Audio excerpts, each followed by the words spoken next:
puntahan ko lang po itong ano no, itong panawagan ng Right to Know, Right Now Coalition para po sa Miro system, ang inyo pong provider ngayon ng automated election sa transparency.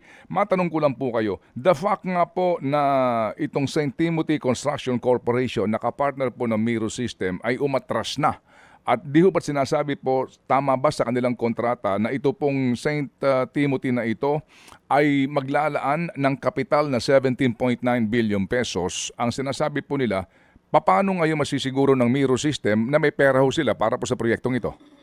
Yung dalawa pong natitirang partners na Filipino, Sir Ted, Ma'am DJ Chacha, ay nagsubmit na po noong nakaraang Friday ng yung mismong NFCC na tinatawag, yung mismong katulad ng sinubmit nung St. Timothy. At ito po yung kasalukuyan ng nire-review namin kung yan ay sufficiente compliant. Ang nasabit po nila sa amin ay more or less kulang-kulang 20 billion pesos naman na halaga ng mga proyekto na ibig sabihin ay mas malaki doon sa 17.88 billion na kanila pong commitment nung una.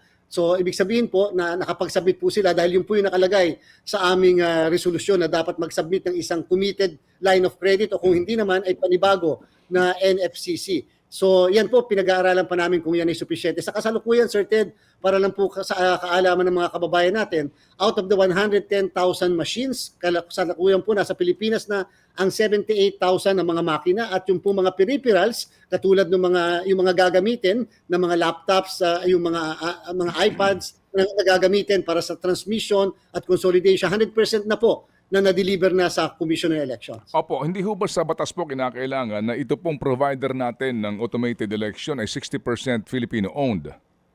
Tama po, 60-40 po dapat dyan, 40% Miro, yung pong Filipino partners ay 60%. Opo. So sa ngayon po nga na may iba po mga partner na ito o yung lumang partner ang aako doon sa financial responsibility po ng St. Timothy?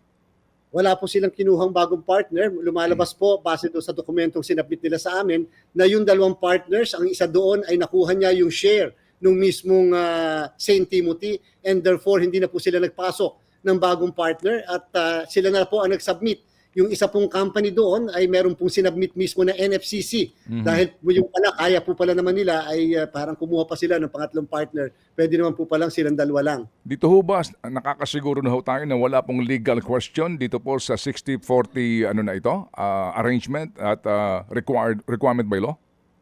Yun po yung tinitingnan natin ngayon, Sir Ted. Okay. Yun po yung ating pinag-aaralan ngayon kung sufficiente yung kanilang submission.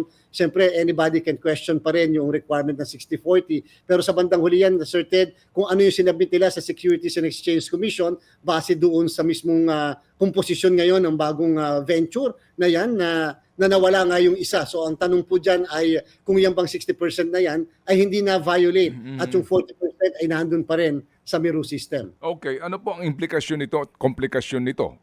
Chairman, kung sakasakali nga po, humihingi po ang grupong ito ng transparency, no, na Miro must come clean at sila mismo ang maglahad ng lahat ng detalyeng hinihingi po ng grupong ito. Kung sakasakali po magkaroon na naman po ito ng question, ano ho ang komplikasyon nito sa ating halalan?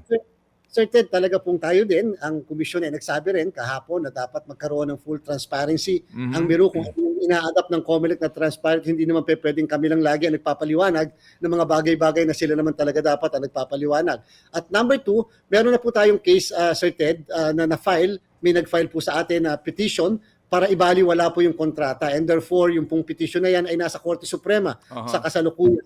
And therefore, maaari makasama rin po itong mga bagay na ito sa pag-uusapan sa Korte Suprema. Ted Filon at DJ Chacha. Ngayon, nasa Radyo 5, 92.3 News FM. Monday to Friday, 6 to 10 a.m.